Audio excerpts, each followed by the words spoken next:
Okay, hello everybody. Welcome to the Squamish Nation Traditional Territory, the ADP panel on February 16th. The first thing we need to do is adopt the agenda from the previous ADP meeting.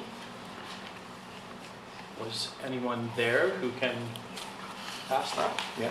And second? If it would be possible that people say their name today, because I'm not familiar with any of you, then I can include that in here. Richard Aderon Savage. And second by Derek Venter. Okay, great. And Chris Hunter will be acting as chair until Okay, Jan shows up and I can pass it back to her. all right. The next item arising is appointing a chair for 2017 ADP. So if anyone would like to volunteer, who maybe hasn't been in the past couple of years, that would be great. Going one. Anyone? It's a good experience, makes you feel silly, fumbling over what to do. We need two, because we should have also be good to have a backup chair for when. I'll be chair number one. Yeah. Okay, so Richard for chair number 1 for 2017, and anybody interested in doing the backup, the vice? Okay. Sorry, who said that back up? Sorry. Derek Venter. Thank you. Thanks.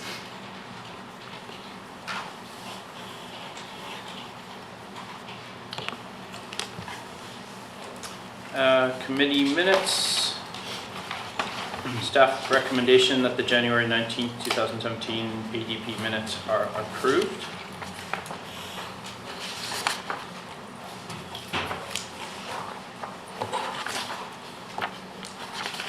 Any business arising outside of Maybe from we just us ask. or someone else? We just ask that everyone do an introduction so that Sure. Roseanne can document who's all here Okay, today. so I can start as chair, Chris Hunter, member of public, I believe.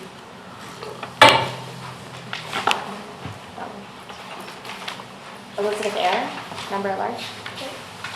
James Kelsey, ILBC member. I'm Ted Pryor, I'm the council rep. Richard Aderon Savage, member one. Derek Venter, architectural institute of British Columbia. Crosland Oakley, and BCCLA member.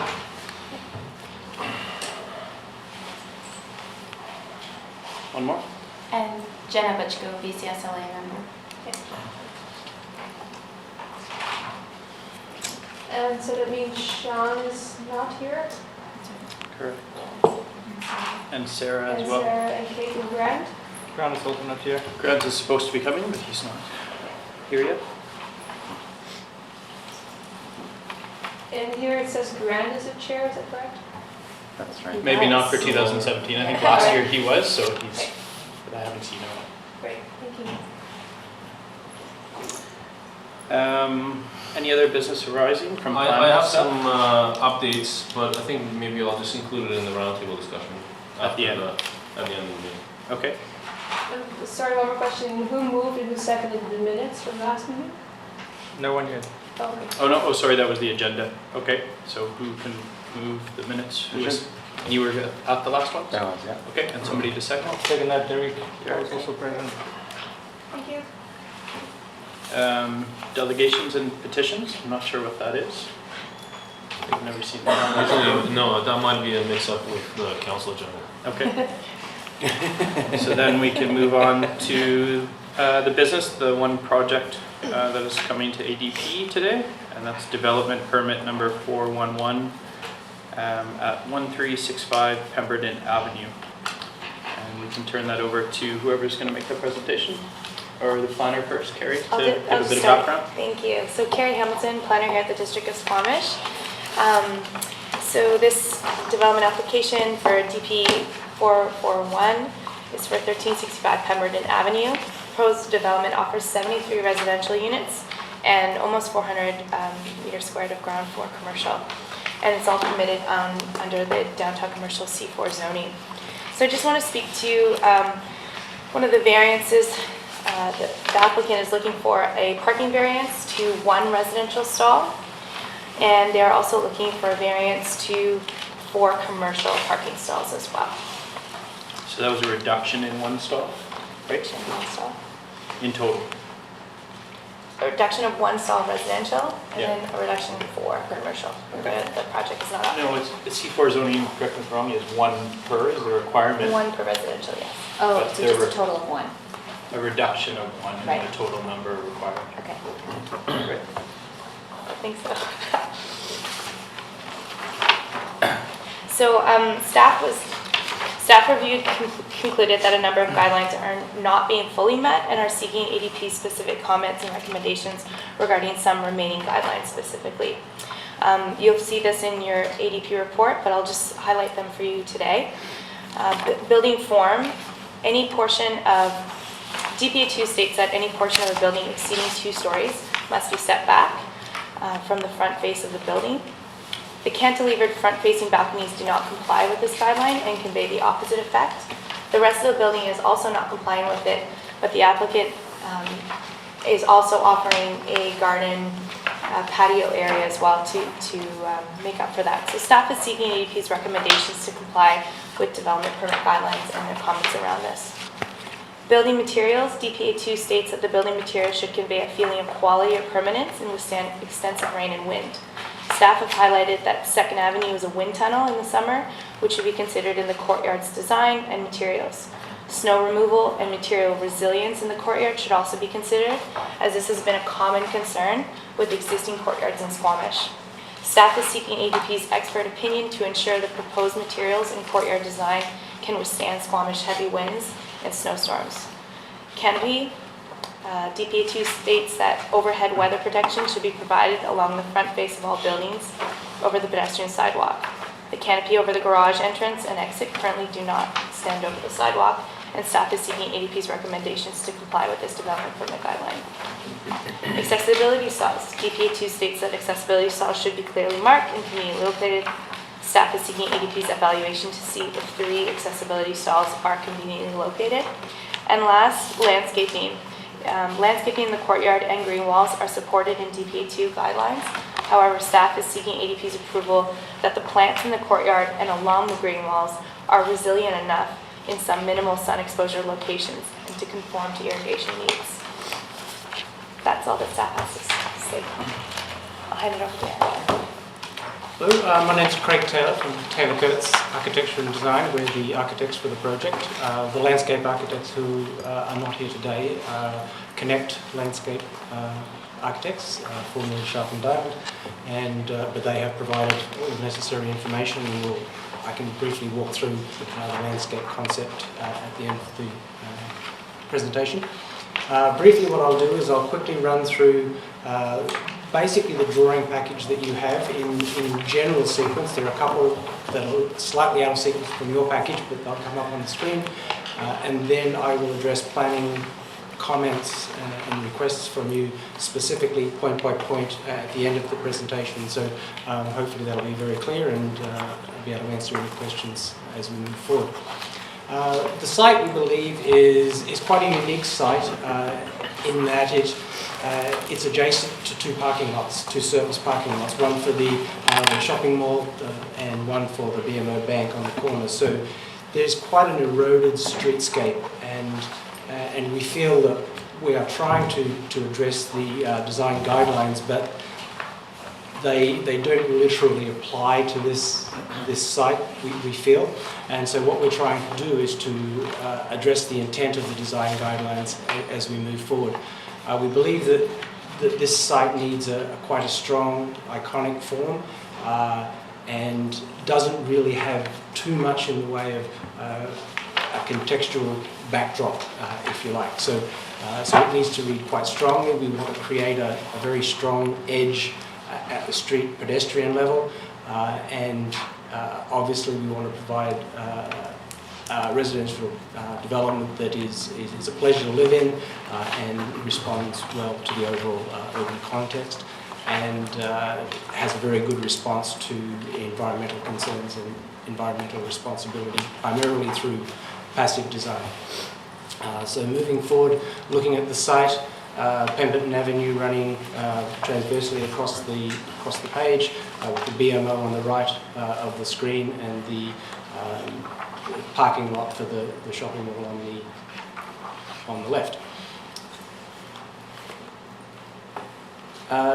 Being situated in Squamish, as one of the staff comments has alluded to, is that it can potentially be very windy here, but that's also a positive in a lot of respects. It enables us to propose a lot of natural ventilation to the units, and it is something that we can control through openable windows and the like.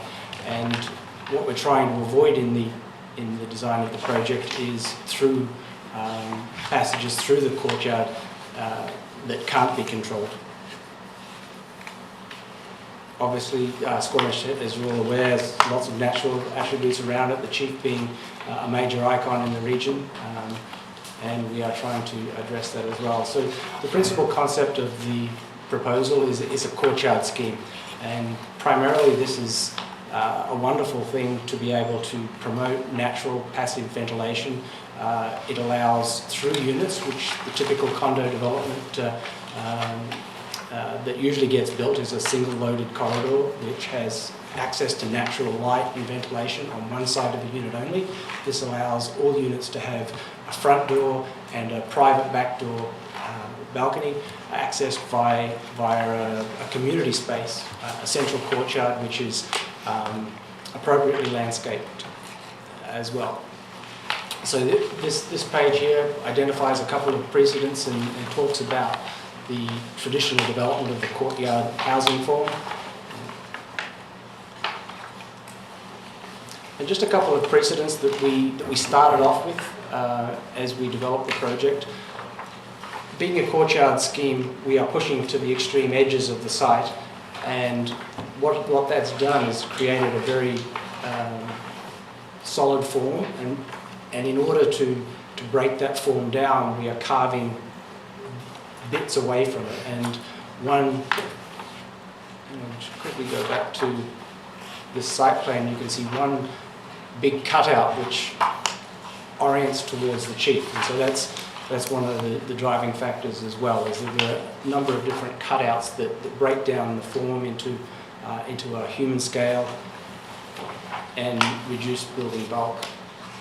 And these precedents show some examples of how we're trying to achieve that while maintaining a reference to the overall form of the building. The image on the bottom right corner is of a glulam framing system behind a curtain wall. That's the treatment that we're proposing at street level for the commercial zone. So it's a good environmental response. It's utilising the traditional heavy timber type construction of the First Nations people, and that is appropriate to the region. This is a good summary page if you need to go back and look at any particular stats that I think staff have identified. We have 73 units, 72 parking stalls for residential, and 6-storey building, wood frame, concrete up to the bottom of the courtyard level. So, and one of the big issues with this site is that, as with every site in Squamish, is the ground plane and the flood levels.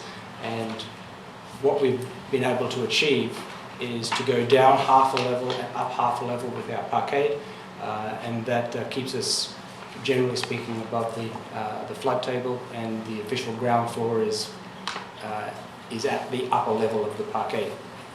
There's also a mezzanine which sits over the commercial retail portion, and nothing to note about the commercial retail. It is full depth retail, which we understand is quite unusual in Squamish. So we can have either a 4,200 square foot single tenant, or it could be demised into two 2,100 square foot tenants, all with good street exposure. Just quickly walking through the plans, this is the lowest level of the parkade, which you go down half a level to, and you can see the accessible parking stalls on the bottom of the page there, and directly across the aisle is the elevator leading to the ground floor and to the residential units above. This floor also has the garbage and refuse collection points. And on the next level up, this is, you can see to the right side of the screen, it's half a level up, and this is where the loading bays are and the remaining residential stalls, and the orange portion is the commercial retail stalls, and in the centre is access to the residential apartments above. This is the mezzanine level, and the spaces that have X's on them, they're just open to below, so there's no actual floor space. The mezzanine is for the bike stalls, bike lockers, and electrical room, etc. Leading up to the next level up, we have our courtyard. So you access the courtyard via either the elevator or the stairs that come up. There's two exit stairs which are open to the courtyard and provide good natural circulation through the building, one at either end. And this courtyard level has got general planting through the centre with some large specimen trees as well to form a low canopy. And to the right of the screen in the cutout that faces the chief, it is also a heavily landscaped area with again some larger specimen trees. We have a mix of units ranging from 3-bedroom, being the light blue, and 1-bedrooms and down to studio. All units have front and rear access to promote natural ventilation. As we move up, this is a typical floor level from levels 3 to 5, and you can see accessed via a circulation balcony. All the circulation balconies are covered, 100% covered to your front door, and on the upper level, likewise it's also covered, and there is an additional glazed canopy which wraps around to promote natural light into the courtyard space, as well as providing some additional rain and snow protection as well. There are generous outdoor roof decks providing and promoting outdoor living. And from at the very top, this is the roof plan, and you can see that glass canopy opening over the courtyard there. In terms of materiality, the elevations, we've got some 3D views as well, but this is a good talking point for the materiality. The base of the building, the concrete framed portion, is clad in a charcoal brick. And while I'm talking about this, I might just pass this material board around into touch and feel. So the mid-grey colour is the charcoal brick that you see, and that has a slight mottling and variation to its hue, and provides a very nice soft, and it will be developed with a matching dark grout to create a very soft, velvety appearance. We've used that quite successfully on a number of projects. The green squares, if you like, are there to represent a green screen wall, and these are an evergreen vine that is grown in a green screen structure that is framed. It has depth. It's about 4 inches, and so it's very. It's not just some wires going up the side of the building. It's a true green screen, and it will come out and be very lush. And what that will help do is provide some natural ventilation into the parkade. And in some instances, it will be over a ground-faced concrete masonry wall as well. The wood-looking colours are that you can see there. We're working through what the exact material would be. The current scenario is for all the soffits, we're using a stained natural wood product, and for the horizontal portions, on the vertical walls, we're looking at some form of artificial wood product at this point for durability and longevity. The mid-grey metal panels that you see are, it's a sample on the board on the top left-hand side. It's a pre-finished metal panel in a weathered zinc paint finish, and the horizontal white bands are again a pre-finished metal panel system with a series of flat bar and glazed guardrails. And all of that is highlighted with some lime green access punches, just to, again, to provide some life and to the overall facade. And the recessed walls back in behind the balcony are a combination of charcoal and white stucco. All the stucco is in very well protected areas.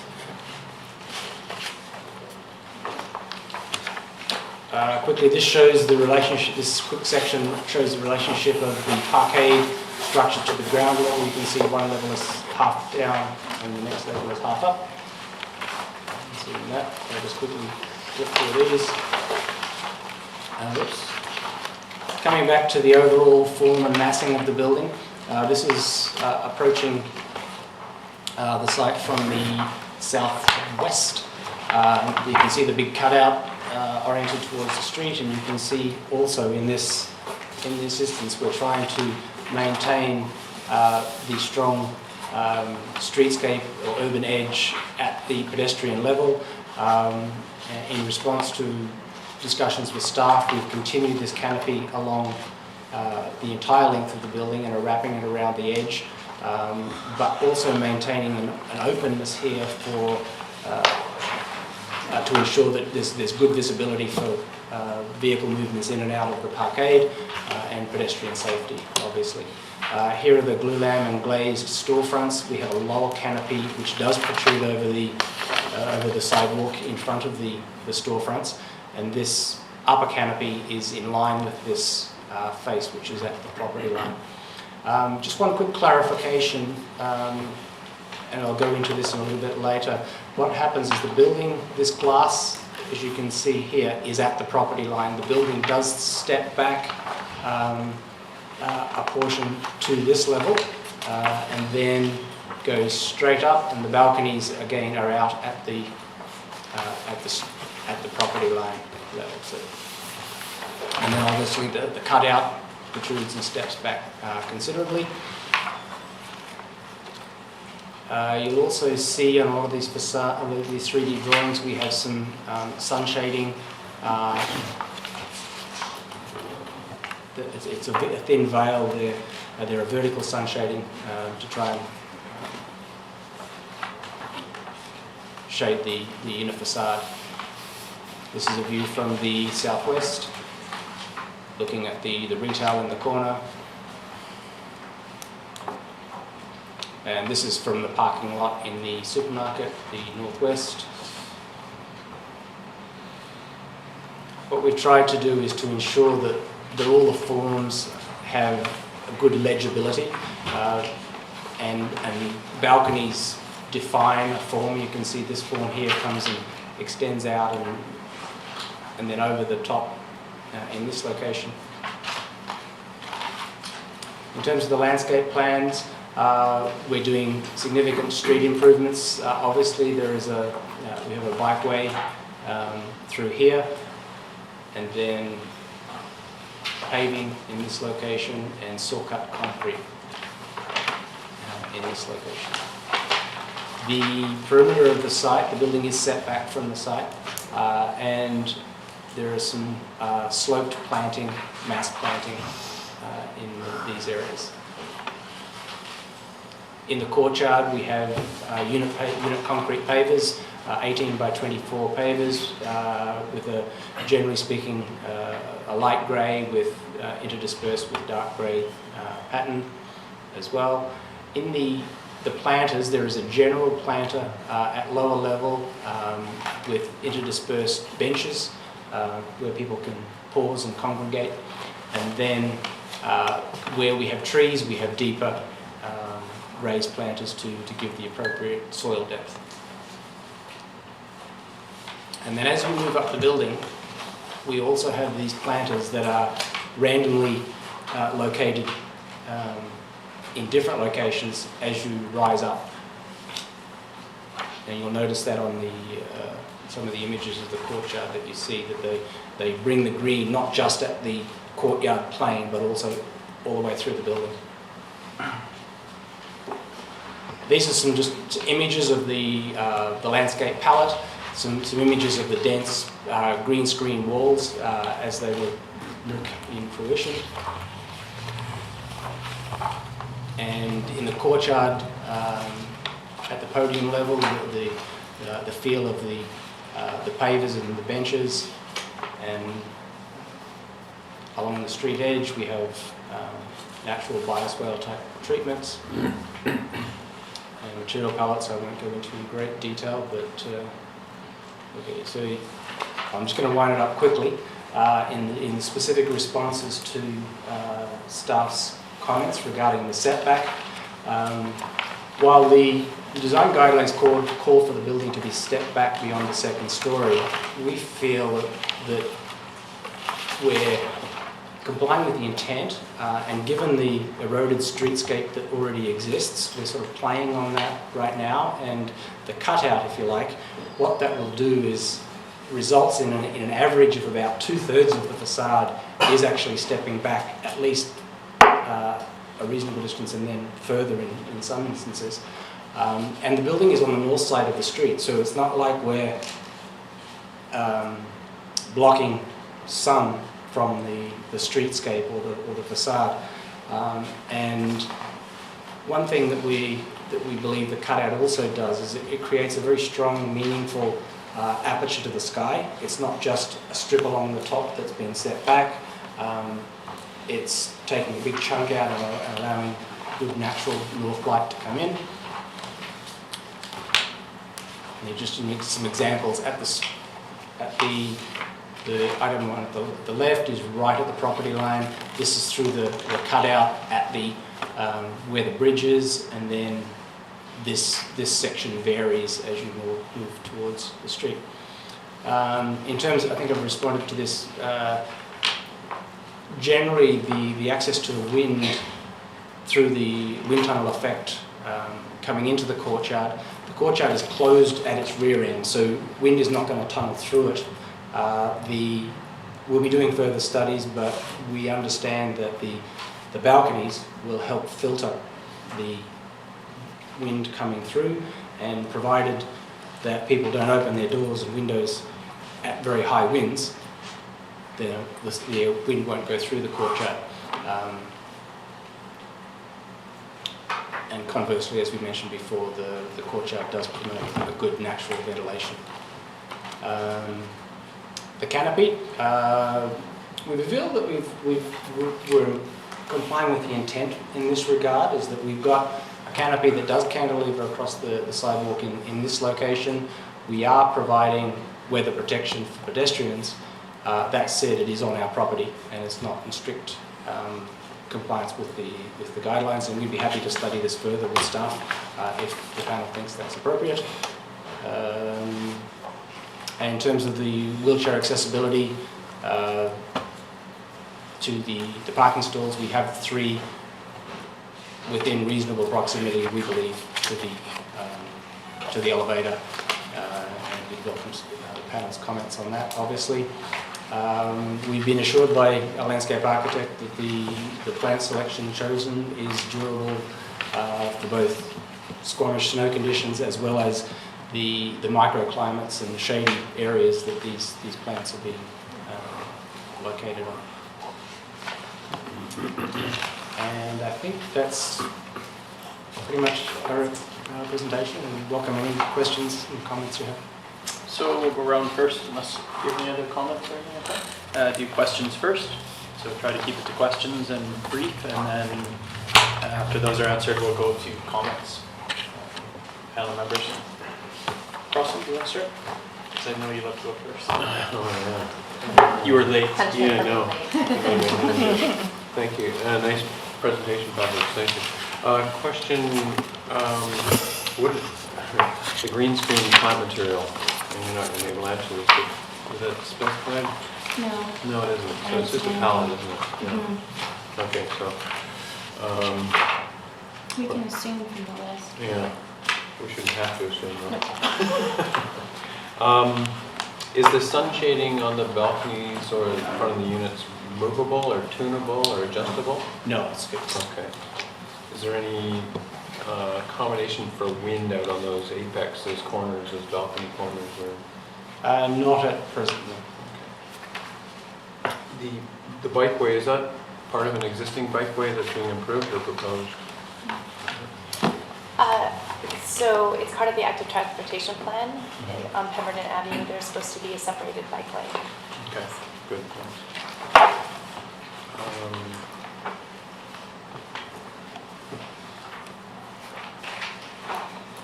What's the bonus density on height?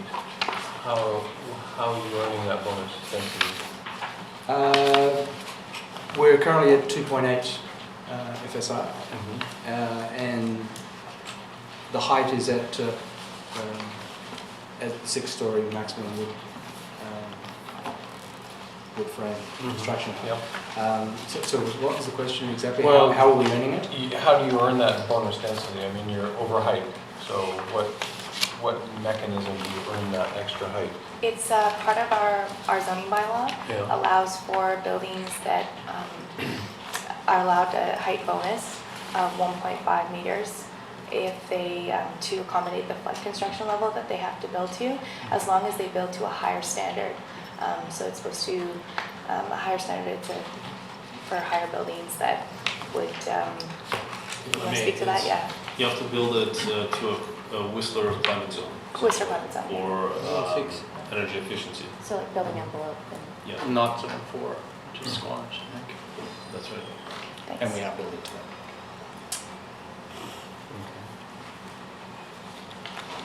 And is there a reason why the barrier-free parking isn't adjacent to the elevators?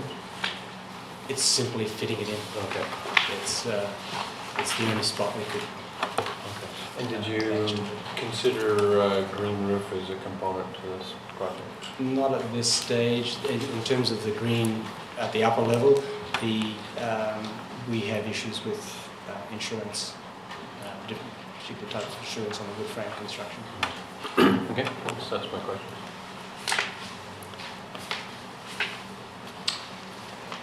Have you done any energy modeling on this to see where you guys are landing? Not at this point, no, but we will be doing that as we go forward. And my other question to you is that do you see this to be mostly concrete or mostly wood frame construction? It's concrete up to the top of the parkade and retail, and then wood frame above that. Thank you. Can you clarify if there is the canopy across the driveway entrance, the parkade entrance? Yes, There is full canopy from property line to property That's line? correct, Yeah. yes. But beyond the retail portion, it is within our property, and in front of the retail portion, it is over the city cycle, that's the municipal cycle. Right, but it will be, if I'm a pedestrian, I can walk, there's sidewalk there, Yeah. so I'm somewhat protected if I scoot around. Yeah, okay.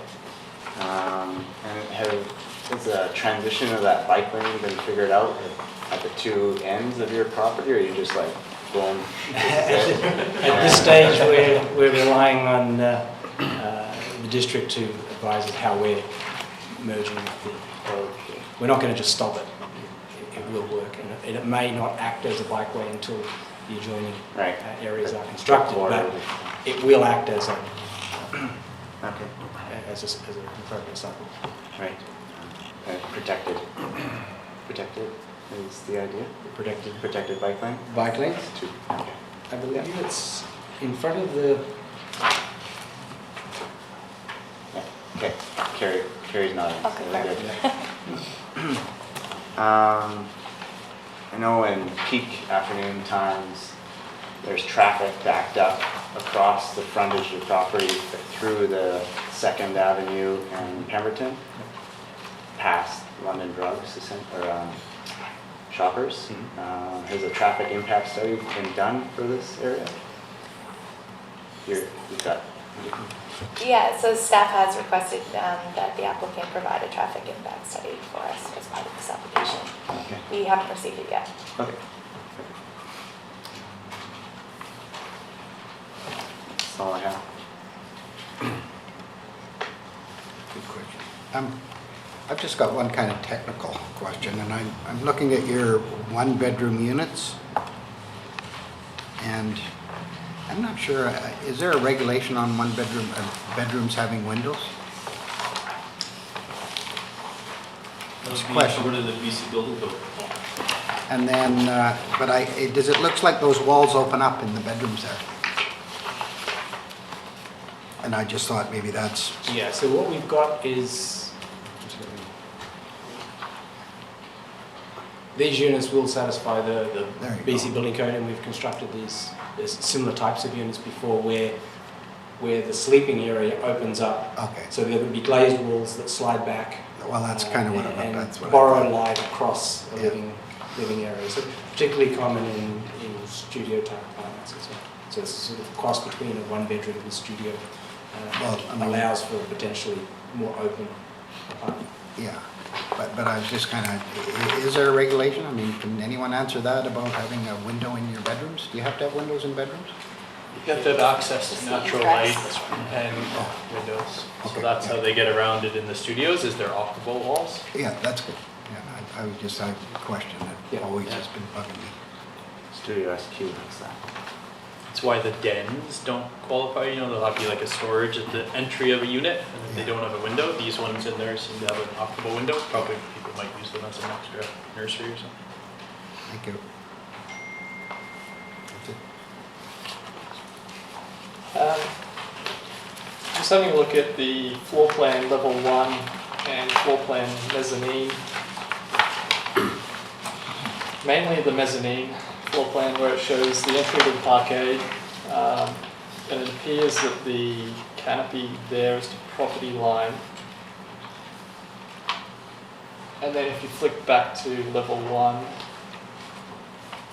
then the front of the, I guess that what I'm getting at is the front of the street isn't realistically covered. You have to sort of walk into the parking, sort of the threshold between parking going up and down to Correct. for weather protection, yeah. And then when you go to the commercial shop front, that's when the canopy extends out further to provide some protection, which is best shown on the mezzanine floor plan, Yeah. which is number 103. Yeah. So then that shows it quite well actually. You can see the, I guess what's the street pavement, and then when the car parking goes in, it sort of terminates that condition there. So, the second question was just about the actual apartment courtyard and the material of what's providing weather protection over there. Is it glass with like the steel outriggers, and is the glass flat? So the protection, essentially there's the floors of every balcony, or every access balcony is providing weather protection for the one below. Yeah. And on the upper level, there's a glass canopy as well. Yeah. And that provides weather protection while maintaining access to natural light Okay. into the courtyard. So And does that have a pitch on it, a fall in a certain direction, or is it flat? it'll fall back to the main roof. Okay, right. So it's built on top, and so for snow, it will be designed for snow loading and to try and prevent the impact of wind blowing snow over the edges and creeping around. The final thing, the stair that's shown there on the right-hand side in the courtyard, that doesn't have any cover on it, does it? No, not at this point. No. We'll have to look at that probably in order to, as being an exit stair, we need to access to cover the actual threads at the top level. Gotcha. The other thing, there's a whole bunch of belly bands shown around the building, mainly on the top and the bottom of the page. What material was proposed for that? Sorry, I missed. The belly bands that are shown at each Oh, floor the junction? white one? Yeah. Okay, that's a metal panel. If you look at the material, Oh, that's okay. the white metal panel. It'll be a single, it's a cladding system. Right. It's just a single panel wide, Okay. probably about 10 feet long in panels. And back to the car park entry, I see you've got a bunch of what appears to be blue lamps extending out.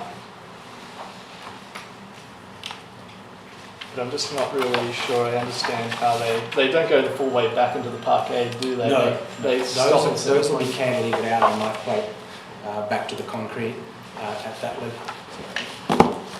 So there's like a downturn that kicks in. Also, these ones Yeah. do, they come down. These Yeah, ones yeah, here. that's right, yeah. Yeah, so what happens is the glulam comes down the back face of the concrete and then cantilevers out. Oh, I see, okay. Or a knife plate or something like that. Yeah. So you've Whereas got these essentially the concrete ones does something go like back. this, right? And then the glue lamp comes out, sort of like that.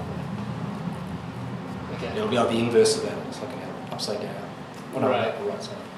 Oh, gotcha. Okay. Okay, that was, yeah, that's all my questions for now, thanks. I saw the comment about the looking into a shared commercial parking agreement with the adjacent property. So if you could just walk me through, if I want to visit the commercial, but I'm having to park sort of over by the Panago, how do I get to the commercial? Am I walking all the way around the Panago and in? Is there some way to get through there?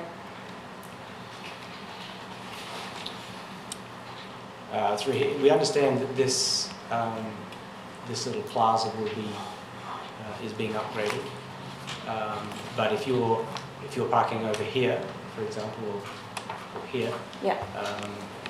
it would just be like you walking around this way. Okay. I didn't see any storage lockers or sort of storage of any kind other than bike storage. Is that something you considered, or you It's just something that we'll be working through in the basement areas, and also within each unit we'll be trying to accommodate as much storage. So you think that given you've got one parking stall less than you're actually required to have, you could still fit some storage lockers in there somehow? Yeah, and also, I mean, quite often you can get bike storage and personal storage over the nose of cars. It's an option as well. We'll be further looking into that as we move forward in the design development. And I heard you mention what the soffits were, but I didn't catch what the material was. The soffits of the balconies. Just, It'll just be generally all the soffits. all the soffits. It's a stained natural wood. Okay. At the moment, we're looking at a pine. Given its very protected nature, we find that that's a very good and very appropriate location for a natural wood product, which in exposed areas has maintenance and longevity problems. Okay. That's all I have. I'm going to read some questions from Sarah, who's not able to be here. Is there lobby access from parking level 1 directly to the lobby? Parking Via stairs. via stairs or ramp. Because the lobby is at a split level between P1 and P2, it's at the mid-level, and so you either ramp up or ramp down, or stairs up or stairs down. And how do you get, where's the top of the ramp to the lobby there? It looks like there's a guardrail there. Is that?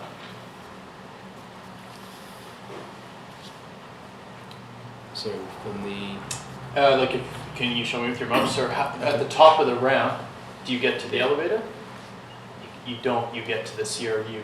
that gets you, this one comes up and you In go there? up to the CRU there, Yeah, but the ramp for For- accessibility? up to there, and not from this one, from the lower level. From the accessible stalls. There's no accessible stalls on P1. The accessible stalls are on P2, and you come up here and there to a level, or up 3. Okay, so no rises. ramp access from level 1 to the No. lobby. Okay. Yeah, is the underground parking designated exclusively to the residential units, or is there some for commercial parking? It's exclusively residential. Is the sidewalk that runs in front of the entrance and exit to both of the parking vehicle entrances sloped to the entire width of the sidewalk, or does it have a let down? It will just be the standard crossing slope. For the So sidewalk it'll portion? slope down that 6 inches that you. For the sidewalk portion? That's what we're currently proposing, but we'll work with District 2. What is the actual width of overhang above this entrance? is the only access to the main bike room storage through this lobby. Width to the, I'm not sure I'm trying to interpret it here for her. Bike room. this bike room here, in the mezzanine. I guess she's wondering what the width of that lobby entrance would be. Or this one? I think so, yeah.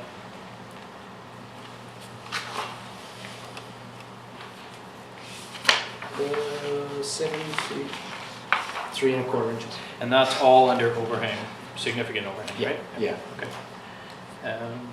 Is there an elevation change between the pavers and the common landscape deck on level 2?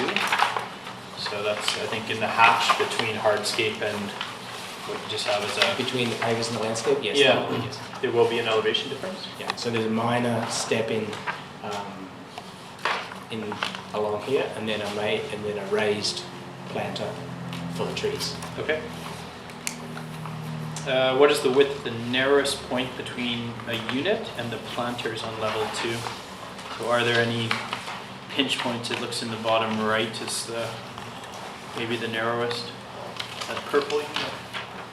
Do you know what that width is roughly? Just looking at it right now, there's 18 inches, those pavers are 18 inches, Okay. and 4 of them, so 6 feet. Okay.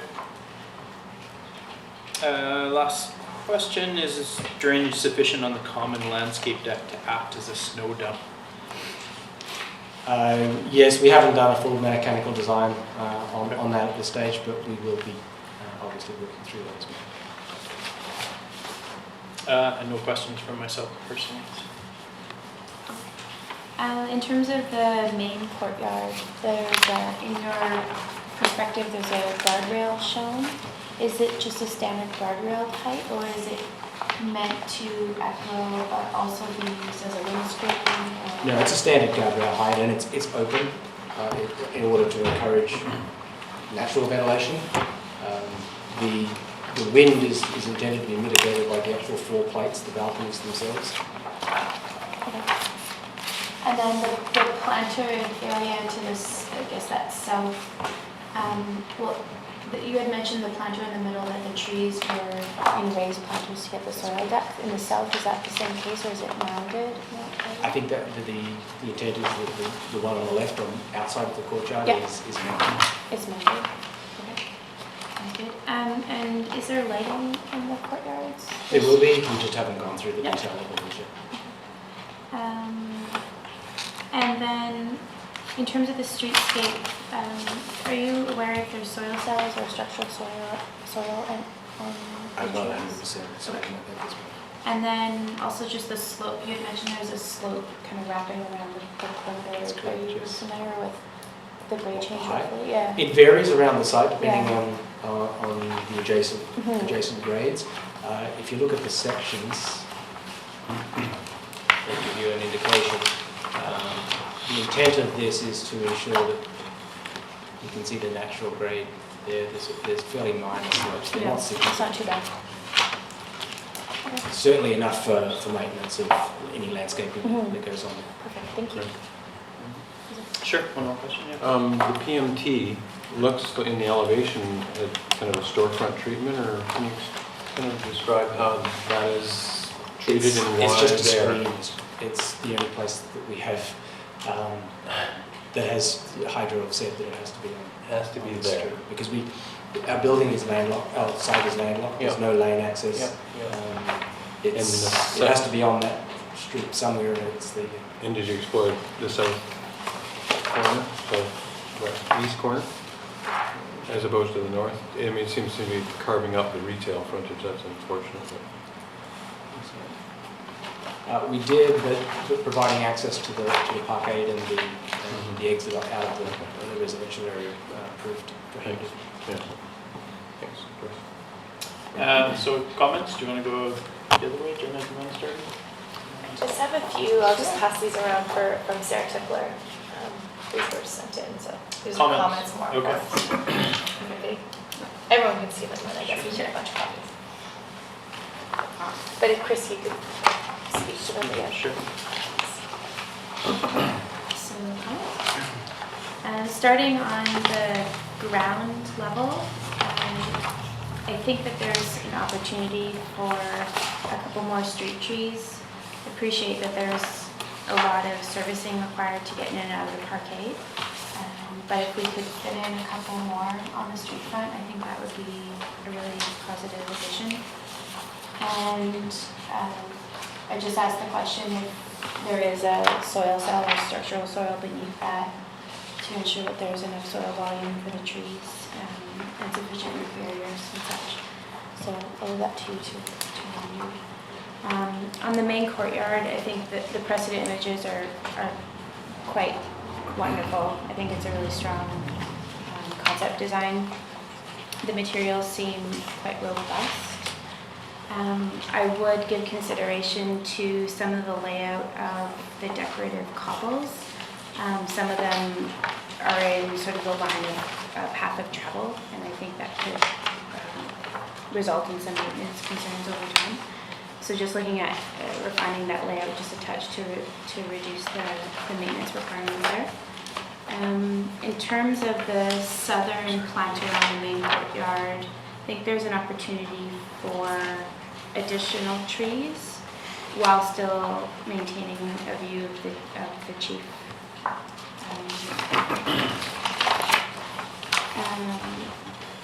In the upper courtyard,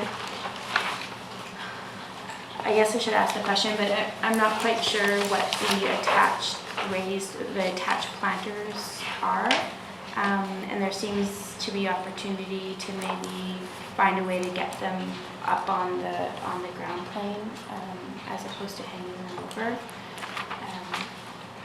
It seems like a departure from some of the design. And then just in terms of planting, there's no planting plan, so it's difficult to know really who's living where. Making some assumptions with the trees of what's where, but it would have been good to have some clarification. Those are my thoughts. I'll read Sarah's comments again, which kind of tie into her questions. Yeah. These questions are trying to determine where accessible parking spaces we could move them. The current proposed location of the accessible parking is not safe as you have to travel across the entrance of the main parkade, I'm assuming to get to the elevator or ramp. Instead, accessible parking spaces should be located in the central block of parking. Two could quite easily fit without any changes to layout of the parking. However, a third space would need to take up 2 spaces that are currently there. It's unclear to her if the elevator is accessible from parking 1. We determined it wasn't. If so, she'd recommend a third space come to parking level 1 with, I would think, accessibility access to the elevator and lobby would be beneficial. Given the amount of snow that we received this year and how it will impact the inner atrium, she has concerns about pinch points, i.e. the one in the bottom right corner, the narrow 6-foot dimension. Also, the front landscape section on level 2 facing Pemberton Avenue should be accessible to someone in a wheelchair or walker, unless it's inaccessible to everyone, and I think that's what the architect outlined. She has concerns about accessibility on the sidewalks across the entrance of the underground parking. There should be a narrow covered section of sidewalk that is flat across the entrance of the underground parking to aid for safe travel. Any cross slope greater than 2% is difficult to wheel across. And finally, she finds the north aspect and west aspect of the building to be quite monotonous and should have further consideration. She has concerns about the white color on the paneling and trim remaining white, but maybe that can be addressed by other panel members. Then my comments. I question a bit the height increase. I think that's great if there's a performance incentive from the district, but I'm just looking at the FCL height, 5 meters, and then we still have more commercial envelope above that. So I'm questioning whether there's a need or the ability to keep the building within height by taking that space away from the commercial. maybe that's quite a bit more of a complex thing that has to do with fitting that amount of parking to fit the number of units, I'm sure, but yeah, I would question that. I think the massing's great. I've always supported like a strong street front is really important, so your effort to step back the glazing but keep the balcony fins at street front, I think really does a lot of favors to that block, even though it's not a corner site with Bank of Montreal in front. So I think that's a great precedent to start lining up a strong street front. I feel there's a bit of disconnect between the, I almost call it like a colonnade entrance to the retail unit, which is great for coverage, but that transitioning to the covered walkway across the vehicle access, how it steps back, I think as a pedestrian, that's just a bit disconnected. You're walking into the down ramp of the parking. So if there's a way to either project over city property sidewalk the entire length, I think that would make most panel members happy in general discussions that we've had.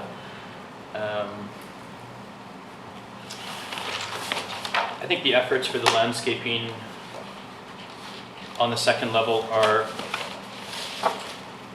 substantial, and that's great. I feel like for the number of units, it's a bit undersized for people sitting or gathering.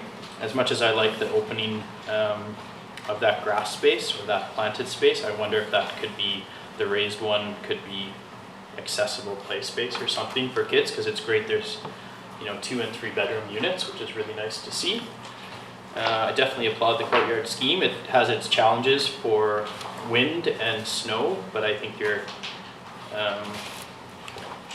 quite delicately dealing with those, and mandating cross ventilation I wish would be the case, because it's great to see we don't see it, especially on those units that Ted was asking. Usually those units at studios have that bedroom, but they have one shoebox window at the other end, so it's great to see the possibility for that ventilation. I think the materials are great and durable, so long as they're executed in the way they've been depicted, like the glulam curtain wall at the storefront. Sounds great. Let's ensure it stays that way. Same with the metal panels. And I think an appropriate use of wood in the soffits.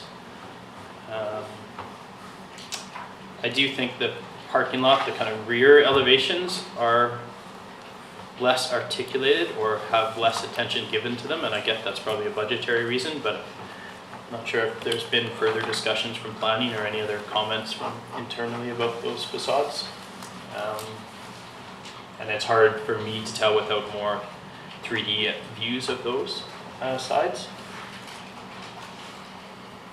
And that's it for my comments. Great package, by the way. Just say thank you for that. We don't always get such well put together package. Most of my comments have already been addressed. I will just echo the comment about if there's a way structurally to extend the canopy over the entrance to the parkade. I would also echo the comment on the white finishes, not so much the metal, but the where you've got the white fiber cement and the white eaves or stucco. It's just given the wind in Squamish, I think the wind-driven rain is going to make that look really tired really quickly. And I don't know if I'm allowed to comment on the parking, but I would not support the variance requested. That's all I have. My general comments about this building, there's quite a lot going on in terms of the fact that you're trying to get 2 levels of parking and the 5 levels of residential, and then the challenge is truly to meet the parking requirements for all those units. My biggest issue with the front of the building is the scissor sort of access to the parkade, so that you have an up and down ramp, whereas if there was only one central access point, whether it's down or up, that way you'd halve the space. So you get a real, what I would expect to see in the city here, a sort of parkade effect, where there'll be a lot of vehicle access going up, not only up but also down, and then also realizing that you've got roller shutters of some sort of description. I don't know if that was described before the finish on those were. It'll be a grill, some description, we haven't established that yet. Yeah, so you will see a fair bit of that roller door opener on the front facade as well as part of the building. It's sort of picked up in some of the 3D perspectives, but because it's pushed back, you don't tend to notice it. But I think in reality, you'll read that a bit stronger than it currently shows.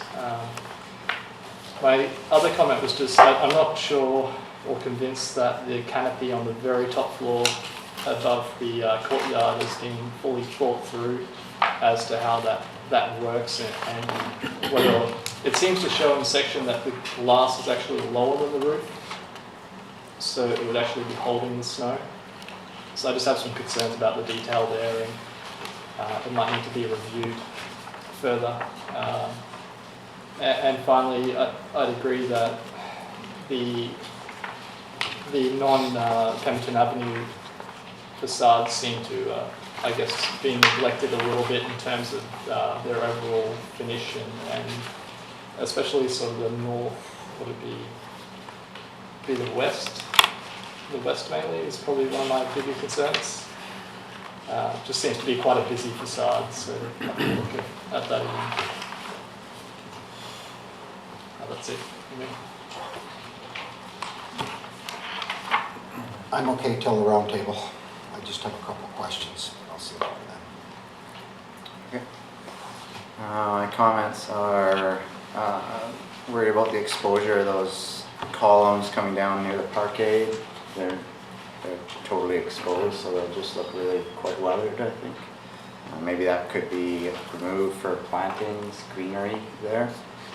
But I don't know about your sight lines coming out of the parkade. It looks like there's holes in the roof on the Pemberton frontage roof, and the top level balconies. That'll create a whole bunch of, those balconies are not protected anymore, so it'll just be a wet balcony. I don't know if the intent was to create air through there, but if it's covered, it's a nice, really nice deck. The metal cladding that's on the east and north elevations, it's quite strong. I think it might be too dark. And the same thing, the white will stain and look weathered after a long time.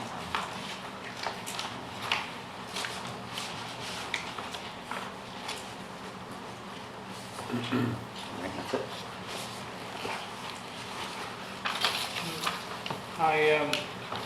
Thanks for the great package of drawings. I think it's very helpful. I think the building really does address a whole bunch of very complicated things on the site. I would like to support the massing with the courtyard in the middle. I think it works really well, and I think I like what it does socially, especially with the landscaping that is used there to help create interaction between people. Having said that, the way that the building is articulated, I think really emphasizes the Pemberton View Road and draws the attention to that. So personally, I don't think the other elevations being less exciting or there's less stuff going on doesn't really bother me, because you want people to focus on more on the main Pemberton side and that courtyard going in there. Because the building is so set out to the property lines, I think it doesn't really give a lot to the pedestrian walking by, and as such I think it would be very helpful if that whole pedestrian area in the front is covered on the municipal walkway. I think it will help, especially for cars driving from the lower parkade coming up. If it is raining, you can't really see where you're going, and then it's rain on the windscreen. I think it will become a safety issue, and then there's a person in a wheelchair and they're too low and blah blah blah, all that stuff. At the same time, I think there's a lot of contextual information here that you didn't provide us that I think would have been very helpful. If there was a section that can go through Panago, through the space between the buildings, through the courtyard, through the parkade on the other side, and through BMO, people can start to get a sense of how these spaces between the buildings will work. And what is the effect of that courtyard when people walk by there and they see there's something interesting going on there. And the same with the other side, going through the courtyard, through Lordco on the other side, through the main road, Pemberton Road, and through the building on the other side. I think understanding what those sections do and what the scale is doing for the person walking by would have been very interesting to see. And it will, I think, help sell the idea of the courtyard and potentially the additional shade that this massing is bringing into the buildings around it. I think the other side of this is that it would have been very helpful to see a shadow analysis of what the shadows are doing on the main dates of the year on these buildings around it. And those are all very easy for you to get at this stage. The PMT, I'm wondering if it wouldn't be better to have it on the other side of the retail, on the same street side, just to make that corner, especially if there's something interesting going to happen in the landscaping right there next to it. Keeping that corner more interactive might be better than a big electrical doors and things like that. All in all, I actually really enjoy what we've done here.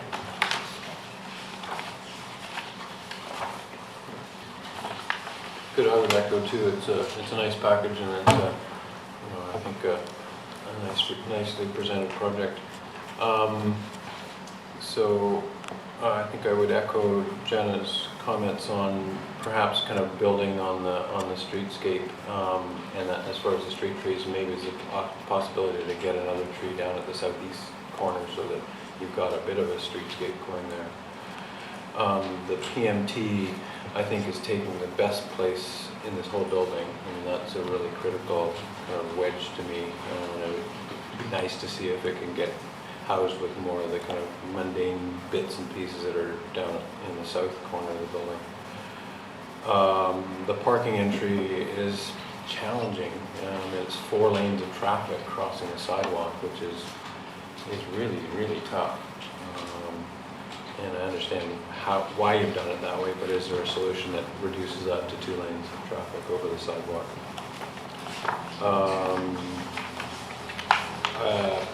We should definitely have a landscape architect present. I don't know if that's a requirement or not, but when you're talking about a plant palette and stuff and it's not identified on the drawings, that's, for us, it's very difficult. It'd be like you not showing up and somebody else presenting your drawing. Lobby entrance, I think the whole courtyard idea I think is really wonderful. I think that kind of excitement and creativity applied to your lobby entrance would really make this building sing. So I find the lobby area, maybe it's just because there's a couple of bikes parked right out front, but it seems a little underwhelming for the front door to all of these units. Garbage and recycling I missed. Where is that? And how does that get? Okay, sorry. Okay. I'm assuming that works. Okay. Okay, so how does, that's a bit of a question, do they have to roll the dumpsters up to the city street to be collected on collection day? Yeah, the intent is that they would come down. The full truck or just a little runabout? Because usually they bring them out street edge. Or the individual units.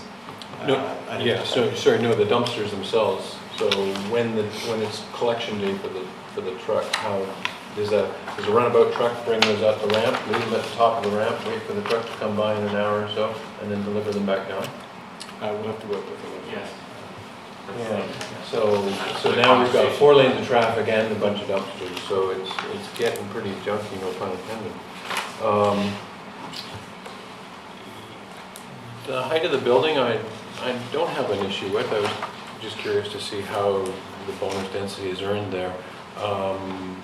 You know, the parking garage drives it up, so it's 20 feet in the air before we even start with the first floor of residential, but if that could be reduced, that would be nice. Because I don't think it's done anything to really earn a bonus density yet, other than that it's a highly high quality building. perhaps explore the possibility of green roof, and that's not an accessible green roof, but a green roof to reduce heat gain, to provide environmental benefits that a building that occupies 100% of its site essentially is not providing a whole lot back to the environment. The north podium, the north elevation of the podium, I guess you don't have the green treatment on, green screen on portions of that or all of that, if I understand the elevation correctly. I think the north elevation could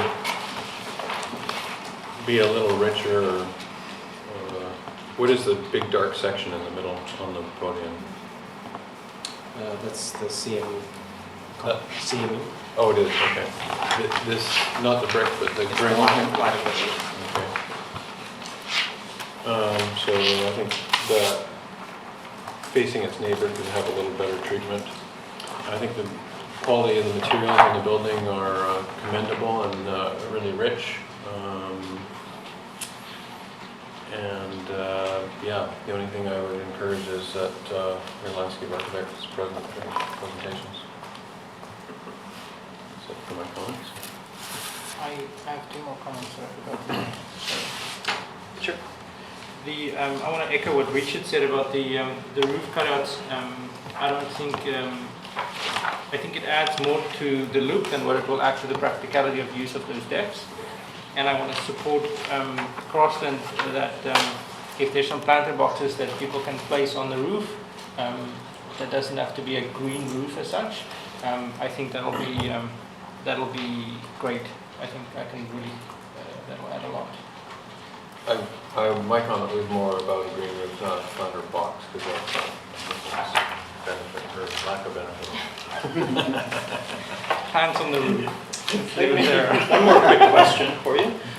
Just curious, is there no way to get under the CRU from parking 2, like to get more parking? Just It would mean digging more? digging more and more depth. Significant? Just Yeah. because Significant. we're going over height, we have quite a dense property and we have a minor relaxation, but I think if you're getting that extra 9 units on the top floor, we've seen other projects come to ADP bigger, but they're providing, 30 extra stalls or however many extra stalls for guest parking because the requirements are already low downtown. So I think if there's an opportunity and maybe this variance on maybe you can squeeze one more section of that lower parking 2 to get 9 more stalls or something, I think would take a variance off council's plate, which is good for you and justify your height and also, give some practicality of some extra stalls. And maybe, So if I might interject in there, the cost to build It the cost to build those stalls underground underneath the CRU would be in excess of $50,000 a stall. So with the height, it's been a balancing act with the water table in Squamish in order to get down without having to sheet pile the exterior. Because we don't have a back lane, it's challenging in terms of getting the parking in. And if we go down any further, then we have to sheet pile the entire exterior of the site, which is over $1 million in cost overall. And that's why the parking stops where it does and doesn't go in under the retail, because as soon as we go down those extra few feet, right now, if you were to just dig out, you wouldn't have enough clear height. okay. You have to go down significantly, several feet to the property line. And when you do that, you're gonna wind up with sheet piling, which the costs balloon out of control. $50,000 a stall isn't even what it costs to build a parkade in downtown Vancouver, let alone downtown Squamish. Any other last comments from panel members? No? Usually there's the help the chair for choices that we can read out, and I don't see those, and I don't have a good memory of what they are. So, Do you have any final comments to speak? Sure. Yeah, I think Just probably, I clarify. think it's all very good comments. There are a couple of items that sort of were resonated. One was the canopy extension, and we'll certainly look at ways of getting the canopy onto the sidewalk for the full length of the building. We understand that the parking access and 4 lanes down is an issue. But the reality, as Edward pointed out, is there's no other way to get into the parkade at this site, and if we go in a two-way single aisle and down, we lose cars, and that would force us to go down underneath the CRU, and the costs are prohibitive to do.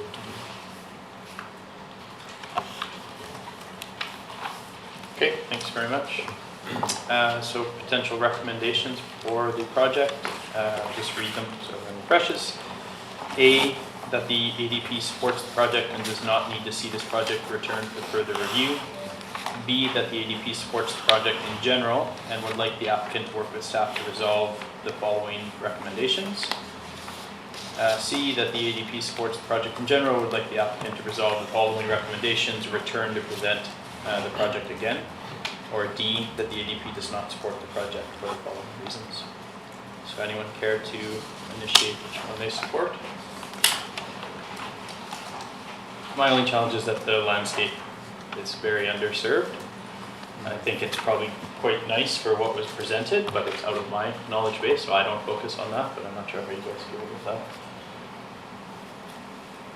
Whether that's a tipping point to come back, Yeah. or if is there enough in the package that you feel comfortable, whenever you do it. I mean, it's a tough one for me. It's kind of a toss-up between recommendation B and C. Is there enough architectural recommendations or changes or things we want to see? Do we want to come back to panel, or? I would be suggesting B, the few kind of main comments, otherwise I think the project is pretty well supported with good materials and addresses, I think the concerns planning had, we've all commented on, so I feel like those are in the minutes and could be addressed behind closed doors. I just brought up the landscape because I know we danced around it on every question time. And Sarah's comments about there's some easy accessible stall switches that looks like doable and can be addressed. Yeah, on the At parking least too. 2 of them anyway. Yeah. They're also not miles away. It's not like it's a game changer to. No. I think as long as we list, if there's those 4 comments, at least from an architectural standpoint, that could be resolved with planning, I would feel comfortable about suggesting B. So why don't we start there and see if we get a majority on that. So I would propose B as a recommendation. Second. Richard, second. Discussion? Yeah. I think, I think if staff's comfortable with working with the applicant, I mean, it's always their option to send it back if they don't get what they're looking for. Do you guys has there ever any comments on the landscape not showing up and how that's affected projects, or? That's 2 weeks in a row. Oh, yeah? 2 meetings in a row. Yeah. So does that mean that the question is actually to staff to say, if there's a significant change in the form and character of the building, will they feel comfortable sending it back here? Yes, we would, if there's a significant change, we would normally send it back here. Unless it was a project that was in line with priority of council and there was a timing issue, then likely not, but normally we would if there's a significant change. Yeah. And if you're seeing that the landscape architects are not showing up to these, that could be a staff piece that we ensure that the applicant invites their landscape architect to attend these ADPs meetings. Maybe you guys could list a number of items that are concerns, like the green trellis being durable enough, or things like that maybe staff can follow up on and ensure are. Yeah, what we were missing is a specified planting plan that says what all those plants they have listed and where they go. So, I mean, as Jenna said, we can kind of estimate and guess where those plants are going based on their characteristics. They're a very confident firm, and I'm comfortable thinking that they would be able to pull off a good project. I mean, this seems a very high quality project, so I think So could we recommend that the landscape architect follows up with a plant specification sheet and it gets distributed to ADP, and should there be any concerns, it's dealt with through planning? Does that satisfy you guys?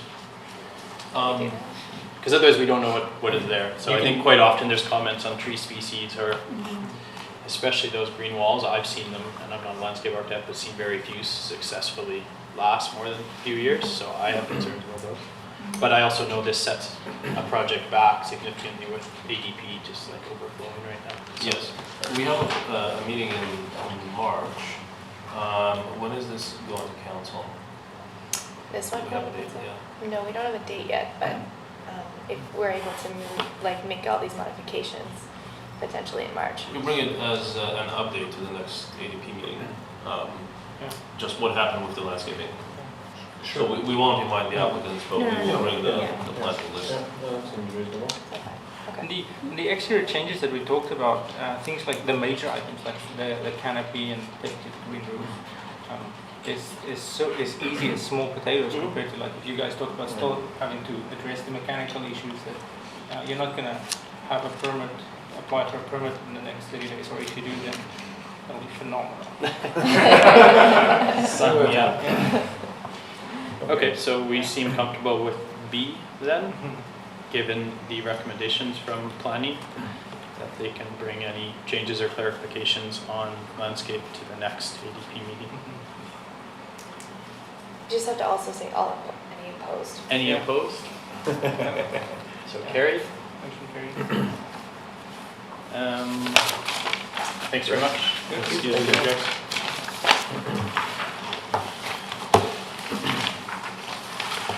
So the next item on the agenda,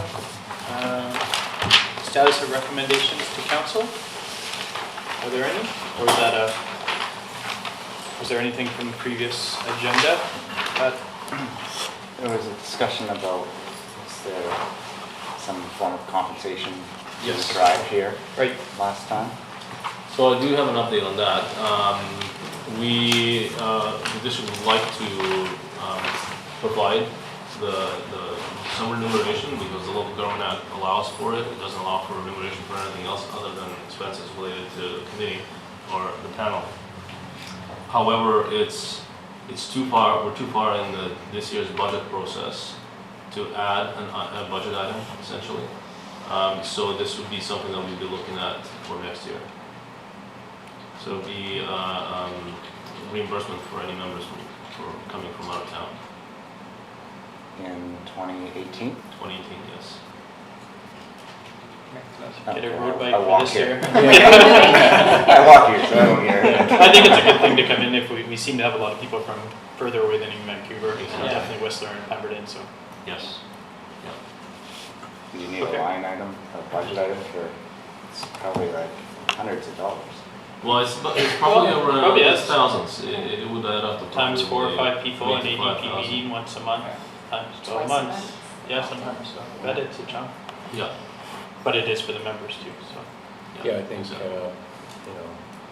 I forward a Whistler's policy, so they just, a certain amount for in-town people and out-of-town people. So in-town, I think I got a check every year for about $22, but It's a couple of beers. out-of-town, I'm sure it adds up. Yeah, for sure. Okay, were there, Well, just on that, I mean, how would we figure out that number? We just take a stab at it. Take a stab at it? kilometer? Yeah, by I- kilometer, how many people are normally commuting, Yeah, and then, assign for every trip, maybe it's $50 or something like that. because I will bring it up. I mean, we're not done with the budget, and I know. We're not done, that's right. So I will bring it up to council. Are we going on to roundtable, or? Not quite yet. Was there any other recommendations to council from the last agenda that you can remember? Anybody? No? No. They're usually on there if they are. Okay. Any referrals from council? No. No? Correspondence is the next item on the agenda. I'm not sure what that is, but if it's not listed, we can bypass. Yeah, there's nothing on there. So, is the round table being part of the EDP, or do we adjourn first? It's part of it, I correct? think we can make it part of it. Okay, so round table discussion. Ted, did you want to start? You had a few comments? Well, I did have one question that I heard someone mention parking share. Did someone say that? With the adjoining? You read something on the. Oh, it was mentioned that that staff was asking them to consider Okay. parking share with the west, the property adjacent to the west. Because I find that really interesting.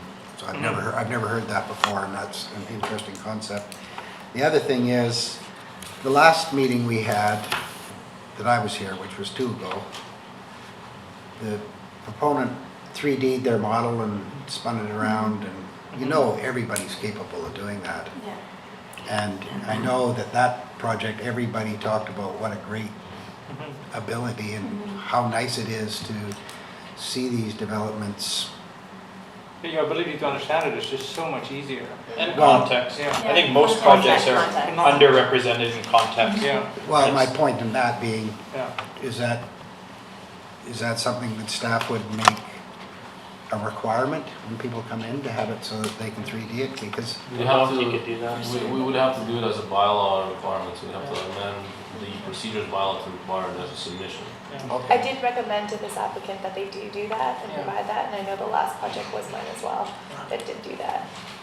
And I know some offices Some just do don't it, do some 3D. don't. Yeah. It is a recommendation that staff So is you limit asking. it. Yeah. Yeah. From- but I, it's for not instance, required. feel like that about shadows. If someone puts a huge building next to you and you lose all your sunlight, for me that is such a big deal that it should be part of the discussion. yeah. And this is the first municipality that I came to that they don't require a shadow study. And it's just like, I would counter and say every shadow study I've seen is on the Equinox, and everyone plugs it into their 3D and just spits it out. But yeah, experientially, it's different than a bird's eye view. So I've seen it required on every design panel, yeah, but I find yeah. what it does 365 days a year is. Well, Wow, the it's software different. that these guys use, Revit, they Yeah. will put this address into the site. No, I know. Yeah. It doesn't, You it can doesn't, pick any day. But I know. Yeah. But you But see, you- all you're gonna see on a print is one day with one shadow. yeah, Having said that, though, I recognize your comment, but it's zoned for 6 stories. so Yeah. yeah, absolutely, yeah. Yeah. But, what are you gonna yeah. do? So, but for It's where it supposed to becomes, step back. yeah, so that's where it becomes part of the discussion. It's like, you step the massing out, yes, it's great for this location, you can support it, there's a lot of parking spaces around it. But if it was someone's home next door, like, that's Yeah. brutal. Then it Like, probably wouldn't be zoned for 6 stories. Yeah, it's not like that. And I would push back again, which is why I support the full lot line, is the 1.5 meter setback requirement Mhm. does nothing to shadows on a 6-story building. No. That's Very not, low. if it Yeah. really is about views, Yeah, we have to talk about significant angle Yeah. cuts. So, yeah. I know we talked to planning about Yeah. that as well. But that's I'd rather it be full one way or the other, and not get caught in between. Yeah, So what happens as these buildings, these lands develop out, the next lot, when it gets redeveloped, is gonna have its little 1.5 meter strip, so you're gonna have with these awkward little gaps between all the buildings and none of the. I agree. I hope people, There's members. garbage collectors. Yeah, I agree. A street front, if we're gonna be urban, we should be urban. If we're suburban and we have farm fields around us, we can have these step backs and light corridors. But I think just seeing this in perspective, it really defines that street. And I think it does a great job of that. And then their gesture of the cut to the chief, I think is also a great social thing, right? Mhm. That's rarely, we've kind of seen that. Usually we see an angled roof or Yeah. some gestural thing, but this is experiential. I think Yeah. that's lost. yeah. So it's good. One thing I have an issue with going forward is as you get more of these higher density developments, especially in downtown, knowing the water table issues that are associated with the soils here, you're going to have more of these problems where they're asking to meet a parking requirement, but they can't afford to go down far enough. And it's kind of catch-22, Right, right? they're creating the parking requirement by that Exactly. height. That's why I And the like the number of units. incentive, yeah. Yeah. Lop off your over height storage and all of a sudden you don't have a parking variance and you have 5 guest stalls. So, Yeah. I know parking's a hot topic and the 1 stall per unit, and now we're up to 3 bedrooms, right, Ted? So great on all accounts and I support it, but I think, yeah, it's just getting a bit It's, greedy knowing you can only fit that. Or and- spend the 50,000. How much are you selling Yeah. those 9 I top know. penthouse Yeah. units for? It's like, so Well, the what? problem I have is 800,000 each. Dig. today we made a precedent. Yeah. Yeah, so the next time someone comes in with the same sort of thing, they can refer back to this. And that was my only issue with this proposal, is that you have that 4 lanes which is very much like a commercial parkade. Yeah, and the problem comes is when it's building after building, Yeah. then it's like, you almost want to like, hey, can't you guys talk to each other and just have one in here and out the next building or something? Especially if you go to 0 lot setbacks, right? It's like, Yeah. Yeah. The other precedent that I want us to not set is that if the architect or the landscape architect doesn't show up, it's a workshop. You are not going to get a recommendation, period. Yeah. Because Yeah, I otherwise, would we support it. want people to take this seriously. We have had so many applications where there's elevations missing or there's plans missing. It's like, it takes so much energy and time and cost for everybody to show up here. I mean, this is thousands of Well, dollars an hour. and it fills up the ADP queue too, Yeah. right? So Yeah. maybe that's something the Yeah. planning can mandate, just be ensure your packages are complete. I mean, we're finally seeing materials now on every project for the most part. But maybe both professionals have to show up. Yeah, I think that's a good comment. In some cases, we have, it's beyond our control.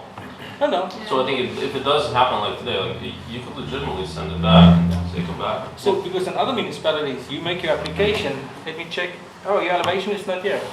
Come back. Oh, with it. for sure, yeah, I'm It's talking that about easy. the landscape architect not being here. Yeah, yeah. But that is the norm in other municipalities.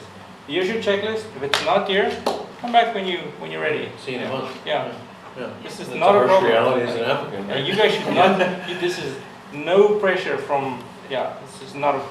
It's absolutely on them. It may be helpful just to get a list of the components that are required for your landscape, or complete landscape plans, because it sounds like that they were missing one component of it, right? Well, they're missing their planting plan. Okay. Yeah. Okay. They showed us the plans, but they didn't say where they were going. Mhm. So like. So it's like Okay. They're missing the the building landscape. elevation without the tag showing where the materials are. Okay. Right, so we got a green Yeah. concept, we got a list, but Okay. there's no connection. So it's just a the plan, connection plan to piece. plan. Okay. I want to go back to the 3D modeling portion, just to get clarity on that, because if it requires a change, can we do that in an omnibus bill? No, because the current zoning bylaw omnibus is just with the zoning bylaw. This is a procedural bylaw. So council will do this? Well, staff would have to put it together, bring it forward to council. Okay. I mean, the only reason I'm saying that is, I heard a lot about this driveway. And when I looked at it and I thought, oh, first someone talked about it not being covered. And then I looked and I thought, well, it is covered. Yeah, well, you do have to kind of veer in. So if you're in a wheelchair and we're trying to get all the sidewalks covered, you're going like that, but then you're going, and it's going down and up. Exactly. And so I actually thought that was gonna be a showstopper with you guys. I thought that driveway. But if it was 3D, we could look at it like from here or here or here, and it wouldn't be just that on there. It would be the real thing we'd be seeing. And so I feel like we should, I mean, I draw buildings and I can 3D a building. I mean, these guys have this 3D already, just having that drawn. I don't You can see. also fudge it though, like coming from an architect's standpoint, you show perspectives that show what you want to show. So Well, you they can make rotate it the look building. narrow, yeah, but you can make it look narrow, or you can be misleading about it. They can say, we haven't developed that area in the 3D model. So it's helpful to us and we can request it. I think we could say, we would like some perspectival images and sections explaining that further. I just don't know if you can mandate it. I mean, I know not as many anymore, but some people don't work 3D at all. They work physical models and 2D drawings. Well, model would be good too. But anyway, I just thought, that to me was kind of a, Other municipalities require physical models. Yeah, and the other thing is that in us, They require solar models and they require it bi-weekly, right? yeah. Yeah, so the municipalities will identify the dates that is applicable to them. Like here, maybe they'll exclude a bunch of dates for where mountain will cover a big shadow in it. But they will have standard dates, and these are the dates that you provide the shadow studies for, and that's it. Yeah. And the other side, what I like about, if these become bylaws, then you set a certain standard. This building is going to be here for 100 years. If they have to wait a month, get over it. Yeah, seriously. 100 years, like, not many of us will be here. So for us to set them to a high standard, it's okay. Yeah. I mean, this is the first project I've seen in 2 or 3 presentations that looks better quality. Yeah. So I'm Yeah. excited Yeah, it was about that. So I kind of want it to go through. Yeah. But that said, I mean, that parkade, I've seen in other municipalities a lot. I Yeah. understand why it's that width and they're challenged. I just have a problem with the overheight, and then they're not giving us more, like what was the one on Mamquam, the Mhm. Three Towers AKA did, that had quite a bit more parking. Yeah. But panel had serious concerns about 4 lanes of traffic, that parkade. Yeah, I didn't know And this. we asked him to look at it. He had an answer for today, but, you guys should be comfortable saying, panel had concerns And so and do we're we. only advisory design panel, it still has to go to these guys, right? And you guys can say what you want. Well, That's why it's good with to- the information we got, Yeah. the information that we hear. Yeah, Mm. yeah. Well, can I ask a question as staff? Like, and I see this on property line to property line because you're allowed to build there. And when I was doing residential, depending on how close the house was to the property line, determined how many windows you could have in that. The closer you got to the property line, the least windows you could have. And so, let's just say somebody buys that bank property and they go, oh, I'm gonna go property line to property line. Well, all those properties there, apartments, are gonna look straight into the other guy's apartment, a meter apart. I mean, is that potentially what could happen there? Yeah. Oh, yeah. For sure. Wow. Or is that, are they even required a setback if that next property goes up? I think the zoning bylaw right now says basically if you build to, you can either build to a 0 lot line or 1.5 meters, isn't it? Yeah. So does it matter what's on the next property over?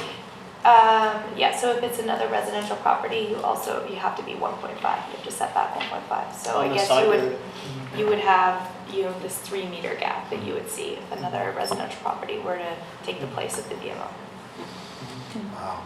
But limiting distance calculations Well, have to that's- be run on this anyway. Well, That yeah, meter and a half. but they can sometimes get around it, with sprinkler. Oh, yeah. Or it- non-combustible it helps, glazing. But That's a lot of glazing. it's still very, very restrictive now. But I mean, they'll come up against that, Yeah. for sure. Because the next property could build a blank wall, Yeah. or probably will, I would Yeah. think. So that's why the core yard schemes are great, but when you fill them up with circulation, it's challenging because you can't get much glazing in there, because you can only have so much glazing. Would there be anything on title when you buy an apartment saying, someday there might be a brick wall in front of you? No, No. buy everywhere. Yeah, I kind of bypass that, to be honest. It feels like a corner lot building. It's not. It's like the units facing Lordco. Yeah. Although Lordco Lordco's being set one back story. A little bit, yeah, So the parkade. right. But not for long. I have a question for staff. Do you guys know what Squamish's stake is going to be on the energy step code, the BC Building Code step code? We don't know yet. We just had a presentation from the industry, and our building department has been involved with the development of the step code. That it will be established later this year. It's going to be a council decision. There may be many or different requirements for different types of buildings or different density. If somebody wants more density, maybe it will be tied to density bonus. But I doubt that we'll be going very high right off the bat. Yeah. Another question, might not be able to answer it, about the building department. Are they looking to expand or increase their staff capacity? We just did. Plan checker, right? Yeah, a few months ago, we hired a plan checker. So it's a new position Right. for the district. We've only had building inspectors previously. Oh, okay. So that has really brought down Wait times. the waiting periods. Yeah, and that's another good question is on building sites. My general experience with Squamish so far is they don't really come out, so that the expectation is really on the professional to ensure they're upkeeping all the requirements building code wise. Squamish might come out at the end generally, but that's about as far as they will go. Depends on the type of project. Oh, okay. For a single family, they come out. Yeah. Oh, yeah. Oh, Really? Oh, yeah. Ones that have the least impact. Yeah. We're doing it all wrong. Yeah, because that's where there's no professionals involved, right? If you have a building like this, they know the Right. architect is going to sign off on it, Yeah. so Yeah. So you're all aware of the issue, obviously, like as being the architect of record on the project, then the responsibility essentially falls on us to capture everything throughout the project history on site and ensure that it's all, if whatever time Squamish wanted to come out and do their own review, we just make sure that we're covering off all the bases. And I just thought it was kind of unusual that they wouldn't come out at least a couple times during a project of this size. Will they come up further? You At- mean planning stuff? At occupancy, Oh, so they're planning more like- staff are now coming out with the building inspectors to Okay. do the review to ensure that the DP, all of those pieces are met in the DP. Oh, I'm just not seeing the building inspectors at all. Yeah, Oh, yeah, on they have to. multifamily, in larger buildings, we mainly rely on the professionals. Yeah. And it's a legal practice that we follow, which limits the district's liability if something does go Period, wrong. yeah. Oh, I see. Okay. Right, so that's- On yeah. single family, yeah, we're always there. On multifamily and was it part 3 buildings, we audit. So we'll audit the randomly a project and see and make sure that everything is there. Okay. But we don't normally inspect. Okay. And lastly, certified professionals, is that something that is currently being used here, or is it being considered in the future for the building permit process? So outsourcing the building permit process. Yeah, CP, like fast track?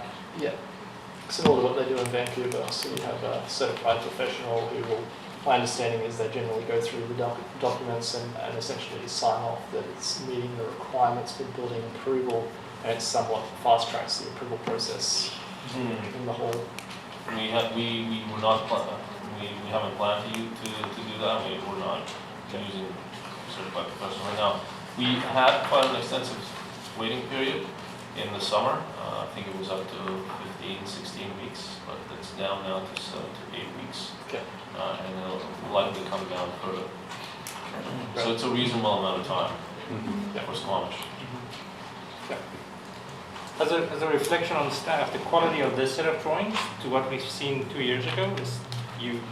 This is so much better. Yeah. So you guys' review of this and working with the applicants is awesome. Yeah. It also often depends on the applicants too. Sometimes you get smaller developments, that don't have the financing behind them to produce good quality material.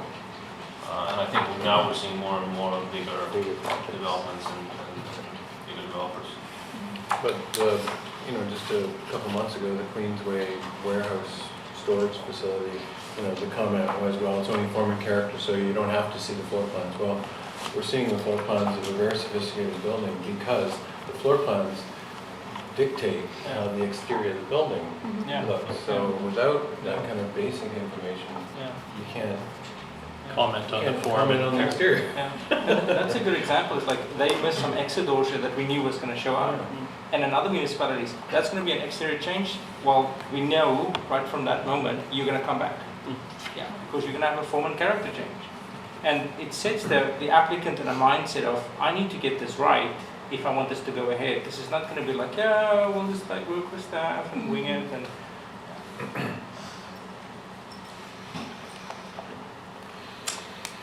Any other topics for discussion? I had a few, if I may. So we had a meeting a couple of weeks ago now. Chris and Ted were at it, as well as the mayor and some of the staff, about how we can better utilize the ADP and better capture the comments that come out of this meeting. So we come up with a few things that we'd like to run by everybody and see if people are interested. So I've been trying to attend these meetings, every meeting, and I will continue to do that. And what I'll do is I'll keep track of the kind of general comments that come out that require a change in the bylaw. So for instance, today, one of the things that came up quite a bit was the canopy extending over the full frontage or wherever the pedestrian traffic occurs, and any entrance area. So things like that we might already cover in our It's guidelines, already covered. but we might have to strengthen that. Or other things that came up, the accessibility in parking, making sure that the passengers of those, coming out of those stalls don't have to cross the main in and out of the building. That would be something that we'd have to probably tweak in our zoning bylaw, because again, it's internal to the building. So I'll keep track of those things, and then maybe quarterly, we can set aside a little bit of time at ADP meetings and kind of just discuss those things that keep coming back up. And then staff will put it on the list of things that the endless list that we have to How has to about be- adding to that one, then no more than 2 lanes crossing a public sidewalk? Yeah, I think so. Because we maybe let this one go, but you wouldn't want to see that repeated 10 times down the street, would you? No, no. Yeah, that's a big impact on frontage. So the other one that we talked about last time was the requirement for having electrical charge stations in the parking spaces, because very, very soon that's going to become a requirement, and retrofitting that might become a very big issue. Yes. So So again, that's something it should be in the zoning bylaw. yeah. And I think it is on our list actually. It's just That's the thing. triggered for larger, it wouldn't be triggered by larger developments. Yeah. And what we talked about at the time is that they don't have to install it, they just have to create Conduit. the conduits, the ability Like to solar hot water Yeah. ready, but Yeah. PV ready or whatever. Yeah, yeah, Over a certain parking stalls, yeah. Yeah. 30 stalls and all. So I'm writing these things down, and then quarterly, I'll bring it up, and we can have a roundtable discussion, make sure that we're on the same page. Now, one of the things that we don't have in-house is we don't have an architect. So we sort of, somewhat blindly get to an ADP meeting. I mean, we follow the ADP guidelines, we have some information about design, but we really rely on the ADP to provide us with the architectural advice. And in some cases, we've had the application for months before it gets here. And we thought maybe one of the ideas the ADP could be open to is if we set aside 20 minutes and I just put up some slides about upcoming projects. Just show you generally what's coming up in terms of concept. There won't be detailed landscaping plans or anything like that. It's going to be very preliminary, but we would like to solicit some early feedback from the ADP if there's some really big red flags. So the applicants won't be invited, we'll just run for 2 or 3 projects at the end of the meeting. But that means that we have to set aside another 20 minutes. So form and character mainly? Yes. Is that the intent? Yeah. It's very subjective, and I almost feel like you need 2 of us, because I might disagree and you might agree, right? So I don't want to be like, forcing my style on every building. We'd all be here. But if we We'd all be had here. any, so in this case, it's going to come to the whole panel. Oh, okay. At the Yeah. round table discussion, say. Yeah. But we would just be presented with, looking at 3 projects and the various ways they've dealt with parking, say, if it came up on 3 projects. So I want to show the other side of the coin here. To put a package like this together is extremely expensive, like Yeah. 50 grand at least. So what about if you say a project like this must come to a preliminary meeting, must come to a workshop meeting? They do. No, if you make it a rule, like you have to do it. Well, they could this is how it came up actually, as Yeah. I brought it up from the side of being an Yeah. architect and developer coming through, and then Yeah. we get these comments Yeah. too late, after Yeah. 50 grand. Yeah. So you do have to have a pre-app meeting, Mhm. but between the pre-app meeting and ADP, you don't get feedback. So that's where having ADP's feedback on something like this parking strategy Yeah. before we've hired structural engineers, everything, is valuable both to the client, Yeah. like developer, and I think to Yeah. everyone here. So I think that's what it's trying to get at. Yeah. Because when we saw workshop meetings before, the applicant will come with the intention that this is a workshop meeting, and they will present their concepts, right? In their concept stage, like this is the effect of having this type of parking, this is the effect of having the courtyard and the middle. And so we see it at a very preliminary stage where they are open to the comments, and the client is like, I have to live through this, and they don't come with an idea of like, if we don't get this, I'm going to kill myself. It's a very productive thing for everybody. So this would happen before they make the application? Yes, before they make it. There it gets a little bit technical of how you guys approach it. Usually, so I think we do a lot of they've made the pre-apps. application. I mean, we've done it at Whistler, and Brent does it quite regularly. We'll bring a project panel when he's got a couple ideas, right? Yeah, right, yeah. A couple approaches, and then get a sense before you spend more than 10 grand, you know, which is a good direction to go. I mean, it's Then you resources go and in, time too. and then you build up the requirements of the back. The one thing is at the pre-application stage, sometimes they've already come with some of these drawings. Yeah. So, And that's their own gamble. So I think I wouldn't require it, but anybody who's wise should be able to have the staff would encourage, you know, sophisticated or complex projects to come to the design panel at a workshop level.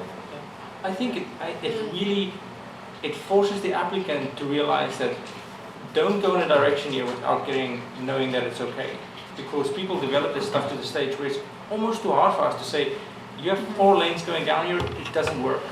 So do you not think it could be dealt with in the way Jonas is proposing? I don't know. You want the I applicant think it here would be to. more helpful if the applicant is here.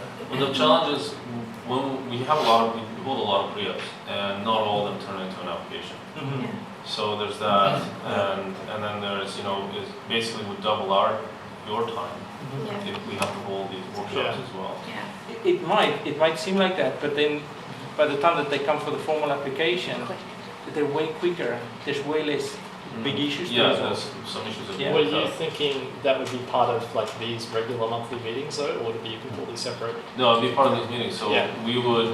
once we receive an application, we would bring it, just the concept, bring it forward Okay. for early comments from the panel. I mean personally I feel like that, I get like it would be good to have them, but it takes a lot more time and logistics, right? Whereas if you had like another 3 projects just there and said, okay, 10 minutes on each, and Yeah. just kind of, here's my basic comments, done, and you can deal with that, and then by the time it comes, hopefully they're- Trying is easy. I mean, there's nothing. Yeah, why don't we try Yeah. that, and if it doesn't work, we'll, It might be 1 out of 5 projects you see, or 1 out of 10 you come across, right? Or because generally it's the bigger ones. Yeah. But that said, if there's a little one pushing a height or pushing something major, then Is that And in some of them- camera then? Because an applicant could go online and see the comments and think, oh, Jonas didn't do a very good job of presenting my project, and well, the these name- guys were commenting inappropriately. there's no really rules around what we can and cannot present. Okay, we have to be on I camera. think we said it wouldn't have to be. It I doesn't thought have that to was be. the discussion No. because it's not Actually, discussing then the it allows some client. people to leave as well if they're. Right, if they and you were can. just looking for Yeah. consultant colleague advice, basically. Okay, so we can close the meeting. And I think that's a good Yeah. point. I would probably do that. And I mean, I think if applicants want to join and observe, that's fine. I also think that this kind of shows that it's a very healthy thing to encourage the applicant to do a workshop meeting. So that you can always say, when we say, when the set of drawings come at this stage and we say 4 lanes is too many, go and change your whole design, that you can always refer back to, well, we encourage you to do a workshop meeting to not run into this at this stage. Yeah. Yeah, that's the first time Green it's come up. Technology Center did that. They did, yeah, that was the one and that's a big project, but this is, you know, a Yeah. quarter the size, so Wow. still, yeah, maybe more important, because it's More. not a brownfield site, so I think Yeah. that's why, you know, I honestly missed the 4 lanes, and I think it's obviously a big point. Luckily, there's the variance in there, so I think it could come back to discussions, right, as part of that. I mean, this is also an opportunity for staff to bring some pieces that, you know, we work with the applicant several times. You know, this is the 3rd or 4th version that has come to your panel here. So it's an opportunity for staff to bring consistent concerns that have not been addressed, and for ADP to also provide their comments and hopefully have that be supported, or not, you know, have your comments put in there. So in terms of those 4 lanes, it's definitely something that we've been talking with our engineering staff around, and there's been multiple different ways on how to look at it, and unfortunately we just don't have anything in our bylaws that would not support that. I'm thinking of the Whole Foods on Cambia is what in my head, it goes from 4 to just kind of sketchy to merge to 2. But at least the sidewalks now are, so I wonder if maybe that's a Now we have similar, a double bike lane in front of this one. yeah, Uh, it's a great point of You're view, not so gonna that it's turn, you're not precedent gonna be setting, able it to is. get out, Yeah. because that traffic, so. I just read that the Vancouver is going to have their energy use of multifamily use buildings. The requirements in March 2018 will reduce the energy use of those buildings with at least 50%. So that is such a massive jump of where we are now, that if you see where Squamish is and how they deal with things, it's like there's nothing stopping us from pushing the envelope on this as hard as we can.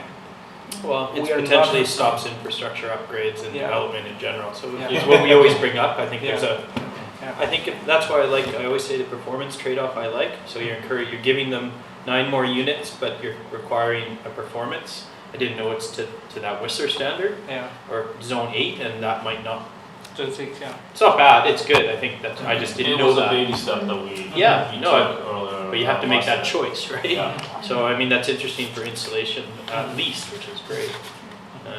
But that is, yeah, huge implications. Vancouver it's driven a lot of developers out of Vancouver, 100%. Yeah. All the other municipalities deal with it differently, so. Yeah. It's Is not that a bigger. bigger building code requirement or Well, City of Vancouver building code, they're unique because they don't, insulation, energy use? Yeah. everything. Oh, right. Glazing, insulation, Yeah. You're right. types of walls, albedo, lots of things. But I know firsthand from clients who any other municipality they'll go to, Vancouver, won't even, right? Yeah. It's just too cost prohibitive, so. And I think a lot of that is just kind of, they've had a certain mindset that they've always had. Yeah.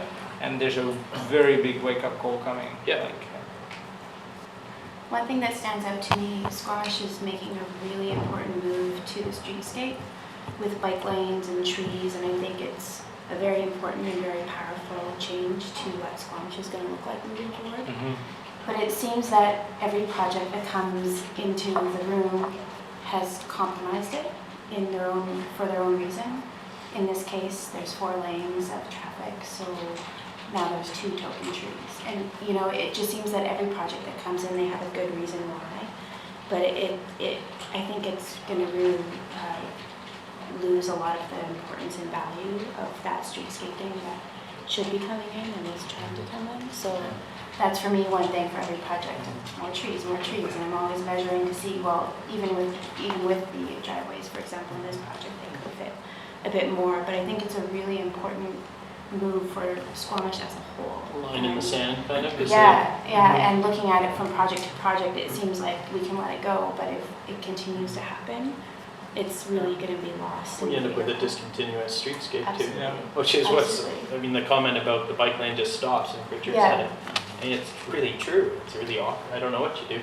Yeah, We've highlighted that in capital work budgets for our active transportation Yeah. plan, so hopefully coinciding that, so that we're working on pieces, upgrades block by block, and Yeah. not section by section. yeah, So we've highlighted that. yeah.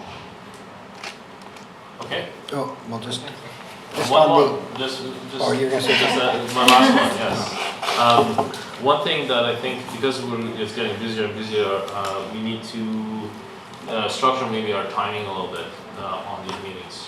Yeah. So I would propose that there be some limits around, how long the presenter has, how long staff have to introduce the project. So maybe, 5 minutes for staff to introduce it, 20 minutes for the architect and the I landscape had that architect. last year, self-imposed, and it was good. Yes, so I think we just need to work with that, formalize it, and then if the chair doesn't mind, staff could, make sure that it's obvious to the presenters and that they're reaching their end of their time. Can it be put in the agenda? Again, just because we're not experienced chairs necessarily and it changes, so just like the list, I think it's helpful. Then you basically have to be a dictator and read it. Yeah, and everyone sees it, the presenters know. Especially when we get multiple applications Yeah. For the applicants, like, I need to say Whistler, 2 o'clock is this one, 3 o'clock is that one.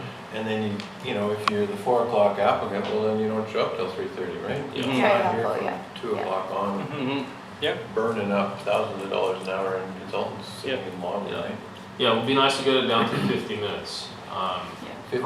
50 minutes per application. So then we would also maybe suggest that for the panel members, trying to keep down to 3 questions per member, and I think mostly that works. And we can experiment with that and see if it works.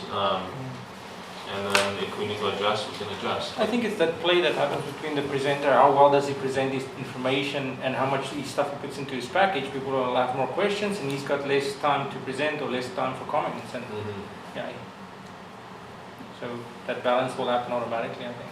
Yeah, questions come with lack of information. Yeah. Again, the warehouse project had a million questions Yeah. because it had not much information. Yeah. Do you appreciate staff like repeating some of the pieces in the report here? Yes. Especially the ones that are highlighted? Okay, yeah, I just want to make sure that because I kind of... Are you not allowed to say you disagree? Because I know your tone by now of like, Yeah. you tried to tell them this 5 times. Can you guys please comment? But I wish you could just say, like, take a stance and say, or is that not like allowed by planning? Does not support. Yeah, staff does not support because of this. We do, but we're also not experts on architecture, Mhm. right? So we. But sometimes it's parking or, Or I find it helpful, Carrie. Mhm. Okay, I do. okay. Yeah, we'll try to I want it call it stronger. out in a, I guess, professional way, Right? Mhm. without taking a stance until we go to council. We don't Right. really take a stance until we go to council. Okay. Yeah, I find it very helpful. 'Cause Okay. otherwise, it's, a lot of the comments can get dealt with simply, but if there's ones like the parking or the height that you can, and, you know, architects will just push it through because they want that height or something. Okay.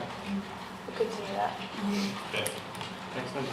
Well, yeah, just on, I'm going back to the zoning and the bylaws and guidelines and things like that you're tracking now. So if you hear anybody talking about green roofs every time pretty soon, will we get that, will we track that so that we can see that on the agenda every once in a while? Like every 4th meeting, we'll see the list of those things? Yes, yeah, so I will bring that forward quarterly.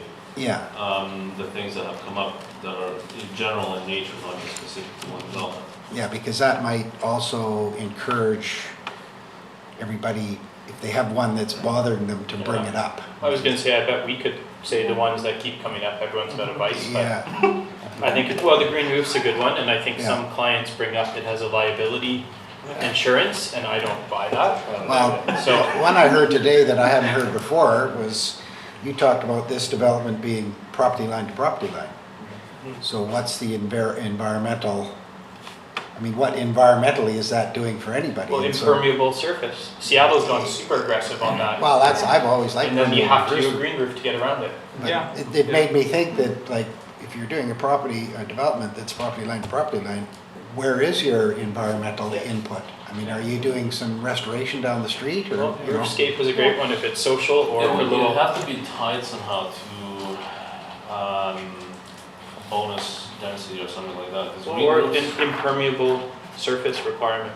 Yeah, Which is hard on a lot, 0 Yeah, lot line, yeah. but if you cover it all, you Yeah. just have to slow that storm, which we do have some requirements, right? Richard can speak to that, of slowing the stormwater, Yeah. and they're arduous to incorporate. Our subdivision development control bylaw does address the stormwater management. They do Yeah. have language that supports impermeable surfaces or permeable surfaces to address stormwater management and to Yeah. have that on site. That's kind of where that language comes Yeah. from, but I don't think we have anything. Well, I know specifically, I've read this article recently, that the development permit area guidelines cannot require a green roof. Mm. So you'd have to tie it to, Just permeable surface See, or. well, I think you or could detention. have 2 different setbacks, you know, so you've got a massive setback, or if you want to go to a different standard as a Yeah. bonus, Yeah. you have to put a green roof. What do we get? Yeah. And I think what happens is that the applicant gets, you guys can provide the applicant with like, these are the things that the design panel look for in green incentives. And it's like, and I think that's where it starts, where the wheels start turning. It's like, I'll get support if I do these things. It's not a bylaw, it's not a, but people see you care about. Yeah, but then if Just you little- don't, then it's, I think it has to be in the buy. Yeah. I like the trade, I think Yeah. when we met, some council or staff members didn't like the kind of horse trading we talked about. I like it because it gives you, if you're going full lot line, you have to do 100% green roof on all flat surfaces. So there's a benefit to the public, there's a benefit to the urban streetscape, Absolutely, or urban roofscape. How are they dealing with all the stormwater? Like, is there enough capacity in Squamish in general when they do these developments, or? No, you're only allowed to let go if this was a treed lot. Yeah. Everything beyond that is like a tank in the ground, bigger pipes in the ground. To release? To release. They control it, Okay. flow. Because, yeah. It holds back in a big tank or pipes or other detention chambers. So this is what this project would end up doing, like a slow release. Yeah. Yeah, so I just, like, from a cost perspective, I'm thinking maybe you can't enforce green roofs, but you could look at the implications of stormwater management. Well, that's how you do it. Like Yeah. green roofs are one, there's ones under concrete pavers that have little dishes that fill up and then overflow, right? So Oh, okay. there's products for balconies and roofs that do exactly that. And then there's the more civil ones that are bigger, more intensive. I mean, So without mandating what you have to do X, Y, or Z, I mean, the products are out there. Right. So that's where I think the permeability and the stormwater discharge rates force them to do it Right. in some Yeah. capacity, which I think is really good.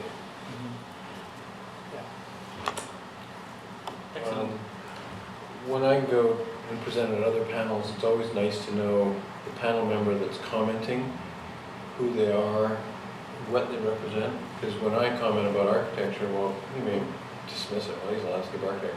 But when you guys talk about architecture, maybe, well, they will put more credibility into your comment. So at the other panels I've sat on, there's been placards of your name, so that they know who the heck you are and what your position is on the table.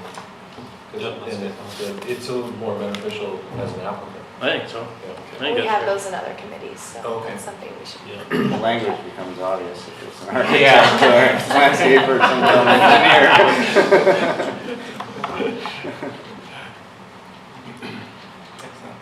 I should go for a beer one night.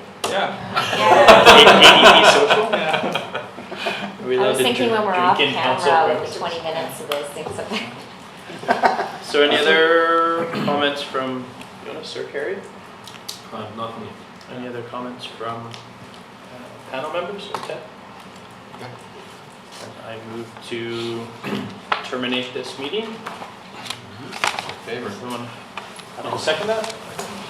Second that, Larry? Thanks very much, guys. Thank you.